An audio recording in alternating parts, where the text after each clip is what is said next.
नमस्कार, बहुत स्वागत है आप सभी का। आप देख रहे हैं एनएमएफ न्यूज और मैं हूं आपके साथ चेतन पाठक। पूरी दुनिया को जिस डिबेट का इंतजार था वो डिबेट अब हो गई है। जी हां, अमेरिका में होने वाले चुनाव के लिए प्रेसिडेंशियल डिबेट आज हुई और रिपब्लिकन पार्टी के उम्मीदवार, उनके सामने डेमोक्रेटिक पार्टी की उम्मीदवार कमला हैरिस थी और इन दोनों के बीच में डिबेट हुई। एक बहुत बढ़िया डिबेट रही, 90 मिनट तक ये बहस हुई और कहा यह जा रहा था कि ट्रंप जो है वो भारी पड़ेंगे रिपब्लिकन पार्टी से, लेकिन डिबेट के बाद कमला हैरिस भारी पड़ती हुई नजर आई। कई मौकों पर उन्होंने खूब तंज भी कसे ट्रंप पर। यह डिबेट जब हुई तो कई तरह के कयास लगाए जा रहे थे कि इस डिबेट से कहीं ना कहीं बहुत कुछ साफ होने वाला है। यह पता लग सकता है कि आखिर जो वहां की जनता है उनको बहुत सारी चीजें साफ हो जाएंगी, क्योंकि इस डिबेट से पहले जब दोनों उम्मीदवार मैदान में उतरे और नाम साफ हुआ तब कहीं ना कहीं यह कहा यह जा रहा था कि जो कमला हैरिस हैं वो कम नहीं हैं ट्रंप के सामने, बिल्कुल कम आप उन्हें आंक नहीं सकते हैं। इसलिए ट्रंप के सामने एक सटीक उम्मीदवार हैं। जो बाइडेन ने अपनी उम्मीदवारी वापस ली, कमला हैरिस आई, तो यह ठीक फैसला था। अब यह डिबेट कैसे हुई, इसमें क्या क्या हुआ, प्रेसिडेंट डिबेट जो है वो क्यों होती है, इसका सिस्टम क्या है, भारत में ये डिबेट क्यों नहीं होती है ऐसी इन चुनावों के दौरान, जब भारत में आम चुनाव होते हैं तब ऐसी डिबेट हमें क्यों नहीं देखने को मिलती है। ये ऐसे कुछ पहलू हैं जिन पर आज हम बात करने वाले हैं और इसी के साथ कुछ और भी पहलू हैं, हम समझने की कोशिश करेंगे। हमारे साथ निपुण जी मौजूद हैं और निपुण जी हमारे साथ जुड़ गए हैं एक बार फिर से। विदेश मामलों के जानकार हैं, लेखक हैं, शिक्षाविद हैं और जानकारी रखते हैं कई मुद्दों पर। देखते हैं पड़ोसी मुल्कों में भी जो है अपनी नजर बनाए रखते हैं, लेकिन आज जो हम बात करने वाले हैं उनसे वो अमेरिका को लेकर खास हमारी बातचीत होगी। कई मुद्दों पर बातचीत होने वाली है। ये भी हम लास्ट में उनसे जानेंगे कि कमला हैरिस और जो ट्रंप हैं इनमें से जो भी जीतता है वो बात की बात है, लेकिन उसका असर भारत पर क्या होगा, क्योंकि कई सारे मुद्दे हैं। इस दौरान जब ये डिबेट हो रही थी, 90 मिनट की बहस हो रही थी, तो कमला हैरिस ने एबॉर्शन का मुद्दा उठाया और खूब तंज कसा, प्रवासियों का मुद्दा भी उठाया था। लेकिन उस तरफ से जो सवाल दागे जा रहे थे या फिर या कहें कि तीखे वार किए जा रहे थे कमला हैरिस पर ट्रंप की तरफ से, वो ये थे कि आपकी सरकार ने हमास इजराइल के मुद्दे पर कुछ नहीं किया, रूस और यूक्रेन का जो मुद्दा है उस पर कुछ नहीं किया, आप इस पर विफल रहे, अगर मैं होता तो ऐसा कुछ नहीं होता। ठीक है, सब पहलू पर बात करेंगे। हमारे साथ निपुण जी हैं। निपुण जी, बहुत स्वागत है आपका भारत एनएमएफ न्यूज पर। निपुण जी, सबसे पहले शुरुआत करेंगे कि आखिर ये डिबेट जो हुई वो कैसी रही। हमने देखा कि जो कमला हैरिस हैं और जो ट्रंप हैं, इन्होंने पहले तो हाथ मिलाया लेकिन डिबेट के बाद हाथ नहीं मिलाया, मुंह मोड़ते हुए चले गए। कैसे देखते हैं इस पूरी डिबेट को? देखिए, जैसे आपने स्टार्टिंग में कहा कि माना जा रहा था कि ट्रंप जो है काफी भारी पड़ेंगे, क्योंकि काफी मंझे हुए खिलाड़ी हैं राजनीति में, और जैसे ही आपका देखिए राजनीति में प्रवेश करते हैं वैसे वो प्रेसिडेंट बन जाते हैं। 2016 की मैं बात कर रहा हूँ, तो एक पूरा कार्यकाल में 4 साल कार्यकाल रहा था, और ऑलरेडी अगर 2016 से लेकर 2024 तक हम देखें तो टोटल 6 डिबेट डोनाल्ड ट्रंप कर चुके हैं, इस तरह की डिबेट। कमला हैरिस की जो ये थी, ये पहली उनकी डिबेट थी, इससे पहले उन्होंने कभी इस प्रकार के डिबेट में हिस्सा नहीं लिया था। लेकिन क्या था कि अगर हम कमला हैरिस का एक पुराना रिकॉर्ड में देख रहा था तो बहुत ही अच्छी डिबेटर रही हैं, काफी डिबेट में और जगह भाग उन्होंने लिया है, काफी अच्छे मंच पे भाषण भी देती है, स्पीच भी देती हैं, और जो उनकी डिबेट हुई उसमें झलक भी रहा था कि उनकी जो वो पहले की तैयारी थी, पहले की जो प्रैक्टिस थी, जो जगह जगह उन्होंने डिबेट ली, हिस्सा लिया है और तरह की डिबेटों में हिस्सा लिया है या मंच पर अपना आपको भाषण दिया है, तो वो काफी अच्छा उनका प्रदर्शन नजर रहा। काफी सर्वे ये बता रहे हैं कि कमला हैरिस जो है वो इस डिबेट को जीती हैं, डोनाल्ड ट्रंप इस डिबेट को क्या है हारे हैं। ट्रंप का जो रवैया रहा है कि देखिए, ट्रंप का अगर आप देखेंगे अब 2016 के बाद से जब प्रेसिडेंट बन जाते हैं उससे पहले भी हम देखें तो बड़े अग्रेसिव एक पॉलिटिशियन के रूप में उनको माना जाता है। बहुत ही क्या अग्रेसिव मोड पर आकर खेलते हैं। पर्सनल कमेंट भी करने से वो चूकते नहीं है कि अगर पर्सनल कमेंट से उनको लाभ मिलना होता है तो वो उसको भी चूकते नहीं। उन्होंने इस बार ऐसा किया भी, इस बार ऐसे किया कमला हैरिस फादर तक का उन्होंने जिक्र किया। इसके अलावा उन्होंने श्वेत महिला की बात उन्होंने बोली कि आप श्वेत महिला कहते हैं कि मैं नहीं हूँ, अपने आपको बोलते हैं मैं नहीं हूँ। इनके पिताजी के बारे में कमेंट किया कि भाई वो एक डेमोक्रेट थे और बहुत अच्छे से कमला हैरिस को ट्रेन करके गए हैं, कैसे जैसे आपका डेमोक्रेट हो साथ में आपका जो कम्युनिस्ट विचारधारा से वो प्रभावित थे। तो इससे प्रश्न का मैंने शुरुआत की, लेकिन कमला हैरिस यहाँ पर एक बहुत ही सुलझी हुई और बहुत ही अच्छी प्रतिक्रिया उनकी थी कि वो मुस्कुराती रही, उनको इस बात का कोई जवाब, कोई स्पष्टली या खुल के इसका जवाब नहीं दिया, पर्सनल कमेंट का जवाब नहीं दिया। अब जैसे डिबेट के जो मुद्दे रहे, और डिबेट के जो मुद्दे रहे, एक तो आप देखें जो वहां पर प्रवासी बहुत ज्यादा संख्या में आते हैं अमेरिका के अंदर, उसको लेकर एक तो बड़ा विषय रहा, चर्चा रही। उस पर एक दूसरे पर उन्होंने आरोप प्रत्यारोप लगाया कि डेमोक्रेट पार्टी का फेलियर है, रिपब्लिकन का फेलियर है, लेकिन ये एक अमेरिका के लोगों के लिए चिंता का विषय जरूर है। हालांकि उसमें डोनाल्ड ट्रंप बोलते बोलते ये तक बोल गए कि प्रवासी जो लोग आते हैं वो हमारे यहाँ के जो अमेरिकन हैं उनके जो पेट्स होते हैं, इनके जो पालतू जानवर हैं उनको खाते खाए हैं। जाते हैं। हाँ। हाँ, उनको खाते हैं। तो उस पे कमला हैरिस ने व्यंग्यात्मक तरीके से होता है ना कमेंट करके ये क्या बात बोल रहे हैं, क्या मजाक है, इस तरह की बातें बोली। अब ठीक है, ये तो बात एक जनरल बात थी, लेकिन बात है कि माइग्रेशन का मुद्दा वहां पर है, जो प्रवासी वहां पर आते हैं मुद्दे हैं, और अमेरिका की जनता इस बात से जुड़ती भी है। और मैं अगर थोड़ा सा 50 साल की अमेरिका की इतिहास पे, राजनीतिक इतिहास में नजर डालूं, तो वहां एक मुद्दा, बहुत बड़ा मुद्दा रहा है, वो रहा है ओवेशन का मुद्दा। जो ऑपरेशन कराती है महिलाएं, उसको लेकर एक मुद्दा रहा है। अब उस मुद्दे को लेकर क्या है कि दोनों में एक अच्छी खासी बहस हुई, लेकिन इस बहस के बाद मैं न तो कमला हैरिस को लेकर देख पाया कि उन्होंने इसमें स्पष्ट अपना कोई जवाब दिया, और स्पष्ट अपना कोई दिया कि भाई हमारा नजरिया क्या है।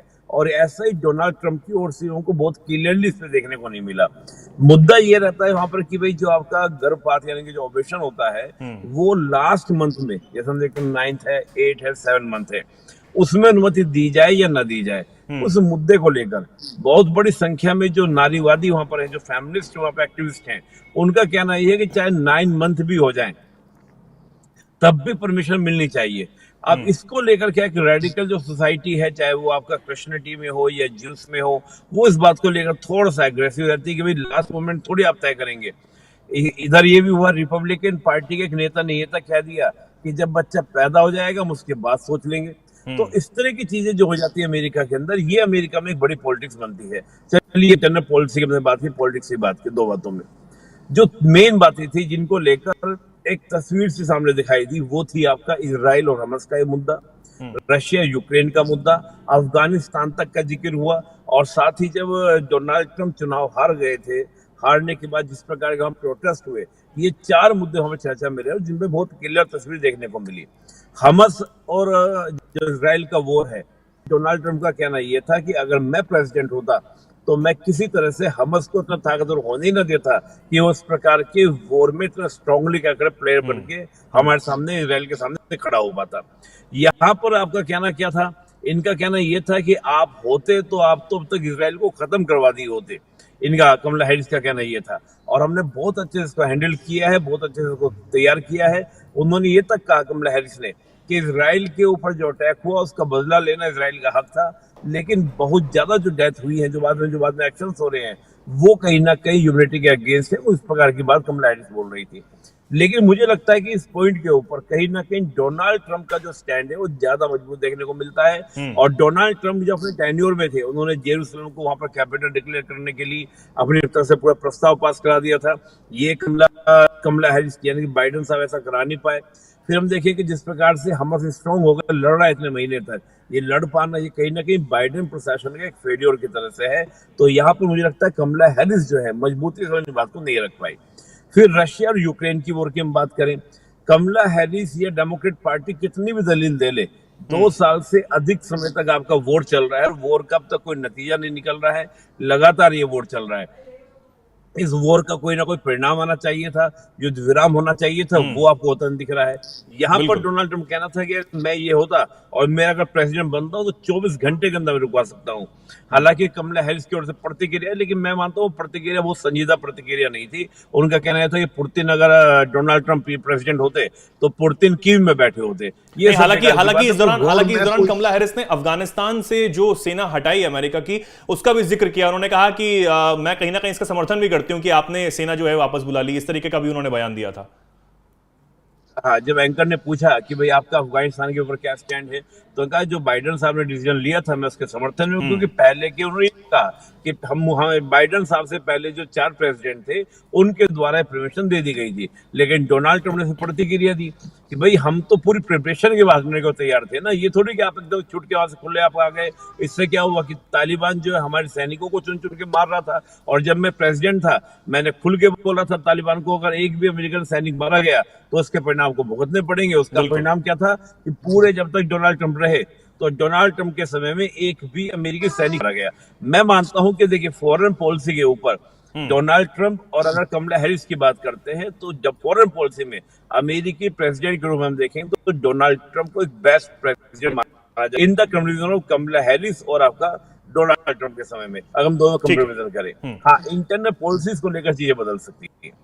बिल्कुल, कई और सारे मुद्दे भी, उन पर भी हम जल्दी से बात कर लेते हैं। और उससे पहले मैं एक जानकारी अपने दर्शकों को बता दूं कि अब तक कुल जो 13 डिबेट्स हुई हैं उनमें से 10 बार ऐसा हुआ है कि जो डिबेट जीता है वही चुनाव जीता है। यानी कि डिबेट जीतने का मतलब है चुनाव जीतने की गारंटी, इसे कहा जा सकता है।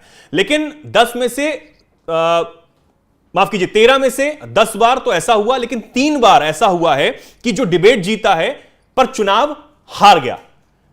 अब लेकिन अगर इससे हटके भी देखें तो 2 बार ऐसा भी हुआ है, 3 बार जब जॉर्ज बुश राष्ट्रपति बने तो वो डिबेट हार चुके थे लेकिन चुनाव जीत गए।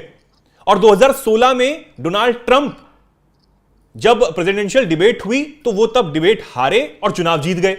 अब इस बार क्या होगा यह भी देखने वाली बात होगी। लेकिन अब आगे बात करेंगे कि डिबेट जो हुई, अब इसके आगे चुनाव भी होने हैं। ये पूरा सिस्टम क्या रहता है, क्या प्रोसेस रहता है, इसको भी हम समझेंगे निपुण जी। देखिए चेतन जी, आपने एक तो बड़ा अच्छी बात कही कि जरूरी नहीं कि जो डिबेट में हारे वो चुनाव न जीते। ऐसा जॉर्ज बुश का आपने उदाहरण दिया और डोनाल्ड ट्रंप का उदाहरण दिया। एक प्रेसिडेंट और है, मुझे भी उनका नाम नहीं याद आ रहा है, जो वो भी चुनाव जीते थे। चलिए, आपने कहा कि चुनाव की जो प्रक्रिया है, देखिए क्या है कि अमेरिका का जो चुनाव है प्रेसिडेंशियल इलेक्शन होता है, यानी कि एक व्यक्ति विशेष को क्या होता है पूरी पावर, हेड ऑफ स्टेट भी वही होता है और हेड ऑफ गवर्नमेंट भी वही होता है। अगर हम दर्शकों को आपको समझाएं तो हम ये कह सकते हैं कि भारत में यहाँ पर 2 होते हैं, हेड ऑफ स्टेट प्रेसिडेंट होता है और हेड ऑफ गवर्नमेंट कौन होता है, आपका पीएम होता है। लेकिन वहां पर पूरी पावर एक होता है, इसको हम लोग बोलते हैं प्रेसिडेंशियल सिस्टम, यानी कि व्यक्तियों के बीच में टक्कर होती है, 2 व्यक्तियों के बीच में। और डबल पार्टी सिस्टम वहां पर है, एक तो आपका रिपब्लिकन और एक डेमोक्रेट पार्टी, इन दोनों के बीच में टक्कर होती है। जो ये प्रक्रिया कैसे होती है, एक तो ये कि वहां पे जैसे कहा जाता है कि डायरेक्ट इलेक्शन होता है, एक्चुअली डायरेक्ट इलेक्शन नहीं, ये इलेक्शन भी इनडायरेक्ट इलेक्शन होता है। मैं थोड़ा सा आपको 2016 के एग्जांपल से क्लियर करूंगा जी। वहां पर जो पूरा एक इलेक्टोरल कॉलेज, देखिए अमेरिका की जो स्टेट है वो 50 स्टेट है, और 50 स्टेट में जो आपका जैसे हमारे यहाँ निर्वाचन क्षेत्र बनते हैं, ऐसे वहां पर 538 इलेक्टोरल कॉलेज उसको बोला जाता है, या इलेक्टोरल सीट उनको बोला जाता है। और हर स्टेट की जनसंख्या के अकॉर्डिंग वहां पर किसी के लिए 10 सीटें हैं, किसी स्टेट से 35 हैं, किसी से 42 हैं। तो अकॉर्डिंग टू पॉपुलेशन वो इलेक्टोरल कॉलेज क्या होते हैं, फाइनल होते हैं। उन इलेक्टोरल कॉलेज के ऊपर यानी कि जो एक निर्वाचन क्षेत्र है वहां पे दोनों पार्टी के कैंडिडेट खड़े होते हैं, और उस कैंडिडेट जब खड़े हो जाते हैं तो वो जब फाइनल सब पूरे देश के अंदर इलेक्टोरल कॉलेज का चुनाव हो जाता है, तब उनकी फिर एक मीटिंग होती है। 538 कॉलेज जो जीत कर आए हैं वो 538 तब वो आपका वोट करते हैं, और वोट के बाद प्रेसिडेंट चुनाव को जीतते हैं। 538 में से अगर 270 का आंकड़ा किसी को मिल जाता है, किसी भी प्रेसिडेंट को, तो वो आपका क्या बन जाता है, उम्मीदवार प्रेसिडेंट बन जाता है। और मैं आपको छोटा सा बड़ा इंटरेस्टिंग बात यह है कि जो डेमोक्रेट पार्टी से चुनाव जीत कर आया हो या इलेक्टोरल कॉलेज डेमोक्रेट पार्टी से खड़ा हो, उसको ये फ्रीडम होती है कि वो चाहे तो रिपब्लिकन पार्टी को भी क्या कर सकता है, वोट कर सकता है। तो जरूरी नहीं कि इलेक्टोरल कॉलेज में आपका अगर किसी एक पार्टी को अगर आपका क्या मिल जाए, बहुमत मिल जाए, तो लेकिन जब बाद में वोट करे तो वोट करने के बाद वो दूसरी पार्टी को भी कर सकता है। इसको वहां पे कहा जाता है, ये लीगली है वहां पर, इसको कहा जाता है लॉबिंग सिस्टम। वहां पर इसको लॉबिंग सिस्टम कहा जाता है। ये लॉबिंग सिस्टम वहां पर क्या है, कानूनी है, या इसको कह सकते हैं आपको कॉन्स्टिट्यूशन वहां पर चलती है, उसमें कोई दो राय नहीं है। और अभी हम प्रेसिडेंट में बात करें, बड़ा इंटरेस्टिंग बात क्या है, अगर आप अमेरिका के 50 स्टेट को देखेंगे तो इन स्टेट में कई स्टेट तो ऐसे हैं जिनका एकदम फाइनल होता है, वो रिपब्लिक को सपोर्ट करते हैं, डेमोक्रेट को सपोर्ट करते हैं। लेकिन कुछ ऐसे स्टेट हैं जिनको हम बोल सकते हैं कि उनको हम लोग बोलते हैं बैटल ग्राउंड स्टेट। और जब हम 2-3 स्टेट की हम बात करें तो है पेंसिल्वेनिया, मिशिगन और विस्कॉन्सिन। ये 3-4 स्टेट ऐसे हैं जिनको वाकई माना जाता है कि यहाँ पर फाइट होती है। बाकी स्टेट तो 20-25 ऐसे हैं जो हमेशा रिपब्लिकन को देते हैं वोट, वो कभी किसी और को देते हैं। ऐसे ही 20 के करीब आपके डेमोक्रेट को देते हैं। लेकिन जो 5-6 स्टेट हैं, यही हार जीत का क्या करते हैं, फैसला करते हैं। तो वो स्टेट में जब हम देखें 2016 का जब चुनाव था, तो उसमें जो 2-3 स्टेट हैं, आपको 2-3 नाम बताया, इनको सबने डोनाल्ड ट्रंप ने जीता था। और 2020 का जो चुनाव हुआ तो इनको सबने आपका बाइडेन साहब ने जीता था। इस बार ये 3-4 स्टेट अगर हैरिस इसमें प्रदर्शन अच्छा करती हैं, तो वहां पर अगर ये सीटें जीतती है, वहां पर अपना समर्थन बढ़ाती है, लेती हैं, तो जीतने की संभावना है। तो ये थोड़ा सा अमेरिका के चुनाव में, अमेरिकन इलेक्शन में इस प्रकार की प्रक्रिया बताई जाती है। ठीक है, आगे बढ़ते हैं। डिबेट का कल्चर जो है वो अमेरिका में है और खूब बहस होती है। जो दोनों पार्टी के उम्मीदवार होते हैं, मुख्य उम्मीदवार हैं, वो सामने आते हैं, अपनी बातें रखते हैं, सामने वाले की आलोचना भी खूब करते हैं, जो इस बार भी हमें देखने को मिला। और इससे कहीं ना कहीं जो अमेरिका की जनता है वो एक तरीके से उम्मीद लगा लेती है और ये देख लेती है कि आखिर क्या हो सकता है इन चुनावों में। तो हम आगे बात करेंगे और यह भी जानना चाहेंगे कि आखिर भारत में ऐसा क्यों नहीं होता आपके हिसाब से, भारत में क्यों नहीं हो सकता है। हालांकि होता तो बहुत कुछ है, चुनावों के दौरान हम देखते हैं बयानबाजियां होती हैं, बहुत कुछ होता है, लेकिन इस तरह की डिबेट्स हमें देखने को नहीं मिलती हैं जिससे भारत की जनता है वो सीधे तौर पर जुड़ पाए, देख पाए और जो अपने उम्मीदवार हैं, अलग अलग पार्टीज के उम्मीदवार हैं, उनको समझ पाए। देखिए, एक्चुअली भारत में पार्लियामेंट्री सिस्टम को अपनाया गया है। और देखिए होता क्या है, अगर हम कॉन्स्टिट्यूशनली बात करें, इंडियन कॉन्स्टिट्यूशन के अकॉर्डिंग बात करें, तो वो तो ठीक है, हमारे यहाँ प्रधानमंत्री चेहरा या मुख्यमंत्री चेहरा पहले ही बता दिया जाता है कि भाई ये आपका चेहरा, ये आपका फेस होगा। लेकिन जनरली होता ये है कि चेहरा का डिसाइड करने का संविधान में कोई इस प्रकार का प्रोविजंस नहीं है। संविधान ये कहता है कि जब लोकसभा के चुनाव हो जाएंगे तो जिस दल को क्या मिलेगा, बहुमत मिलेगा, वो बहुमत मिला दल अपना नेता को चुनेगा और वो नेता फिर प्रेसिडेंट के पास जाके क्या करेगा, अपना दावा पेश करेगा। देखिए हमारे यहाँ पर हम देखें जो प्रेसिडेंटल सिस्टम है, यहाँ पर आप देखेंगे कि स्थायित्व का गुण पाया जाता है। इसको हम लोग बोलते हैं ना कि यहाँ पर स्टेबिलिटी पाई जाती है। 4 साल है तो फिक्स है, 4 साल के लिए आगे तो फिर कोई फेरबदल नहीं होगा। जबकि हम भारत के बारे में बात करें, जब पार्लियामेंट्री सिस्टम है, यहाँ कभी भी सरकार गिर सकती है, कभी भी सरकार नहीं आ सकती है। तो जो प्रेसिडेंटल सिस्टम है, वहां पर व्यक्ति विशेष के सेंट्रलाइज क्या होती है, आपकी पॉलिसीज बनती है, वो हेड ऑफ गवर्नमेंट भी होता है, हेड ऑफ स्टेट भी आपका होता है। जबकि भारत में इस प्रकार का सिस्टम नहीं है। और जैसे मैंने आपको बताया कि हमारे यहाँ ठीक है, पब्लिक में बोल दिया जाता है कि भाई हमारे पीएम चेहरा ये होंगे, लेकिन जैसे आप देखें इस बार 2024 का इलेक्शन हुआ, जो एनडी गठबंधन है उनका तो कोई पीएम फेस था ही नहीं। तो जब पीएम फेस नहीं था तो फिर डिबेट किसके साथ करते? भाई मोदी जी तो डिक्लेयर हो गए। जैसे आपको हम देखें, जब भी कोई कदावर नेता किसी पार्टी का होता है तो वो पार्टी डिक्लेयर कर देती है। बहुत सारे आप स्टेटमेंट देख सकते हैं। अभी हरियाणा के चुनाव है, कौन डिक्लेयर है? तो बीजेपी की ओर से डिक्लेयर है, कहीं कांग्रेस की ओर से डिक्लेयर है। और भी स्टेट का, जम्मू कश्मीर का एग्जाम्पल ले लीजिए आप। उत्तर प्रदेश में देखिए, जो योगी सीएम बने तो क्या वो पहले से डिसाइड थे बीजेपी का चेहरा? नहीं थे। तो हमारे यहाँ पर क्या है कि जो सिस्टम, वो सिस्टम में अंतर है। हाँ, बाकी देखिए जो डिबेट का कल्चर हमारे यहाँ पर भी है। डिबेट हमारे यहाँ भी पूरी प्रॉपर तरीके से होती है। भाई हम देखें टीवी पर डिबेट होती है, टीवी पे चर्चा होती है, और रैलियों के माध्यम से हम देखते हैं कि मान लीजिए पीएम मोदी ने कोई भाषण में यानी कि हवा का रुख देखकर ये पता लगाया जाता है कि आखिर मुख्यमंत्री का चेहरा कौन होगा या प्रधानमंत्री का चेहरा कौन होगा। ये हमारे यहाँ सिस्टम है। ठीक है, अलग अलग सिस्टम है, अलग अलग तरीके से चुनाव होते हैं और अब जनता तक अपनी बात पहुंचाने का भी तरीका अलग अलग होता है सबका।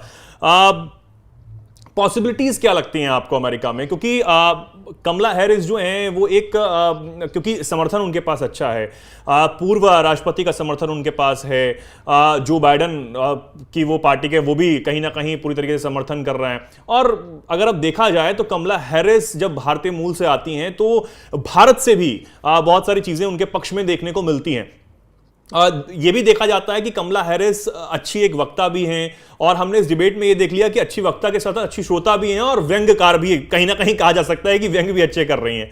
तो अगर उनको देखा जाए, अगर राष्ट्रपति के पद पर उनका अगर देखा जाए तो उनके पास ऐसी क्या क्वालिटीज हैं अगर वो जाती हैं? और अब इस डिबेट के बाद क्या निकलकर सामने आता है कि किसके, क्योंकि हम ट्रंप को देख चुके हैं एक बार राष्ट्रपति पद पर और एक बड़े व्यापारी, और उसके बाद सीधा वो पहली बार राजनीति में आए, राजनीति में आने के बाद सीधा वो जो है राष्ट्रपति बन गए। तो उसके बाद उनकी क्वालिटीज कुछ रही होंगी। उनके सामने कमला हैरिस की क्या क्वालिटीज हैं जो उन पर हावी हो सकती हैं?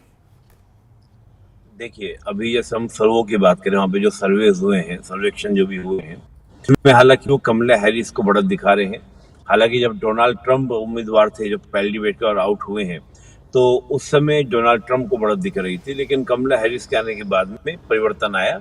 और कमला हैरिस क्या है, अब करीब 47% जो सर्वे है वो दिखा रहे हैं कि कमला हैरिस जो प्रेसिडेंट बनेगी, जबकि 44% डोनाल्ड ट्रंप के समर्थन में है।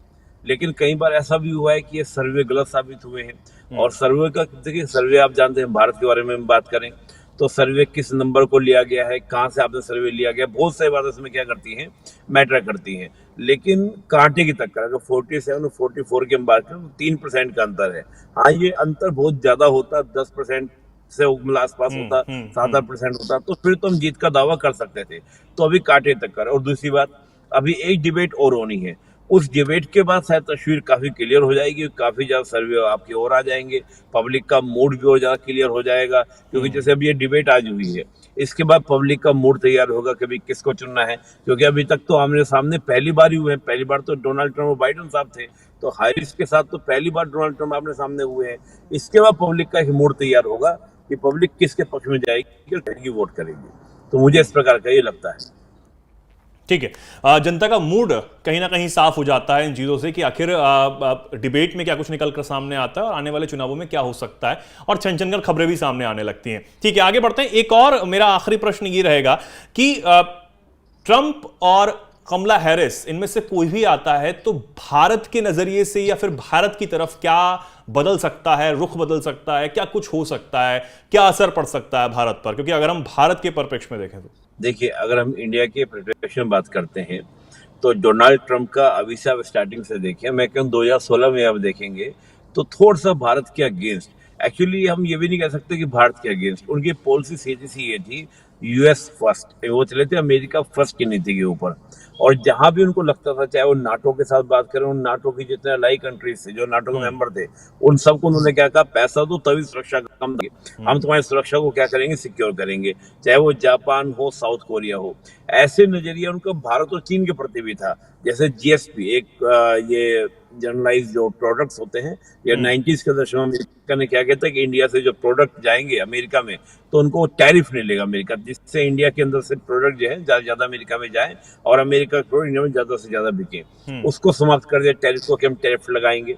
फिर डोनाल्ड ट्रंप के स्टेटमेंट और भी काफी ज्यादा रहे, जैसे हम लोग कोविड के समय बात करें कि अगर आपने पैरासीटामोल नहीं दी तो उसका आपको परिणाम भुगतने पड़ेंगे। लेकिन कुछ मुद्दों में आप देखें तो डोनाल्ड ट्रंप जो है वो बहुत ही, जैसे 2019 का जो मसला था, यानी कि हमारा जो जम्मू कश्मीर का मसला था, उसमें बहुत ही अच्छे तरीके से, हालांकि उस समय अगर आप देखें तो जो कमला हैरिस है उन्होंने एंटी इंडिया स्टेटमेंट दिया था, लेकिन जब बाद में वो वाइस प्रेसिडेंट बनी 2020 के बाद, मतलब चुनाव के बाद में, तब उनका 2000 मतलब जम्मू कश्मीर पर स्टैंड बदला। तो आप एक बात देखिए कि चाहे कमला हैरिस हो, डोनाल्ड ट्रंप हो, किसी भी राष्ट्र की जो फॉरेन पॉलिसी है, किसी भी नेता के आने से बहुत बड़ा आप देखेंगे राष्ट्रीय परिवर्तन हो जाएगा, चेंजेस हो जाएंगे, ऐसा नहीं।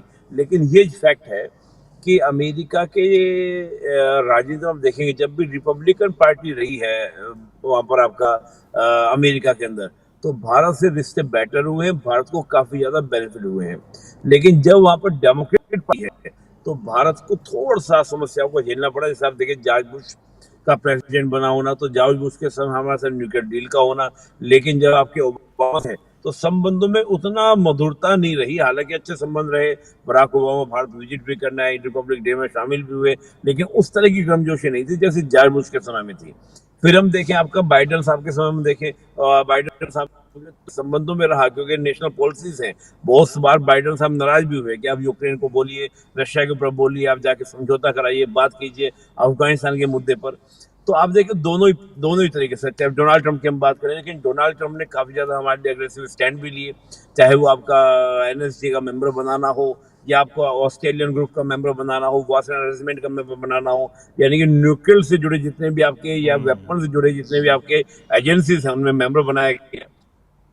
तो मैं लास्ट में कंक्लूड करके ये कहूंगा कि किसी भी देश की फॉरेन पॉलिसी नेता के आने जाने से परिवर्तन नहीं होती है।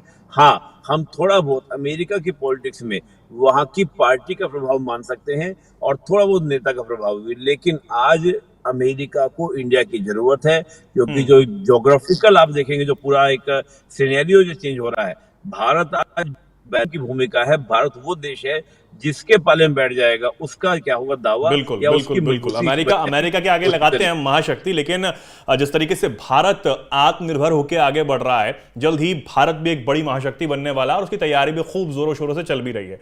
ठीक है, बहुत बहुत धन्यवाद निपुण जी आपका हमारे साथ जुड़ने के लिए। और इन तमाम जो ये मुद्दे इससे जुड़े हुए थे, अमेरिकी चुनाव से जुड़े हुए, आपने हमें बखूबी समझाया, बहुत अच्छे से समझाया। हमारे दर्शक भी इसे अच्छे से समझ पाए होंगे और उम्मीद है कि अमेरिकी राष्ट्रपति चुनाव से जुड़ी जो तमाम जो प्रश्न आपके मन में चल रहे थे वो कहीं ना कहीं दूर हुए होंगे। ठीक है, बहुत बहुत धन्यवाद सर जुड़ने के लिए आपका हमारे साथ। और तमाम ऐसी ही चर्चाओं के लिए और ऐसी ही जानकारियों के लिए आप भी हमारे साथ जुड़ें, ताकि आप तक जो जानकारियां हैं, छोटी से छोटी जानकारियां जो आप जानना चाहते हैं, वो आप तक पहुंचती रहें। और एनएमएफ न्यूज़ को आप सब्सक्राइब कर लें, इस वीडियो को लाइक कर लें, ज़्यादा से ज़्यादा शेयर करें। धन्यवाद।